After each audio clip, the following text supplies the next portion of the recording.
So I have a WD 2TB hard drive external. I bought special tools.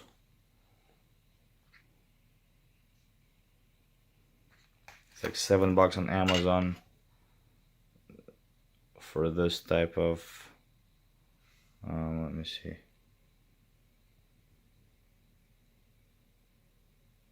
for the star right here. It's like a star. It's not a plus or minus. That's what you have to use for these little things to take it out. 1, 2, 3, 4, 5, 6, 7. Take off the lid,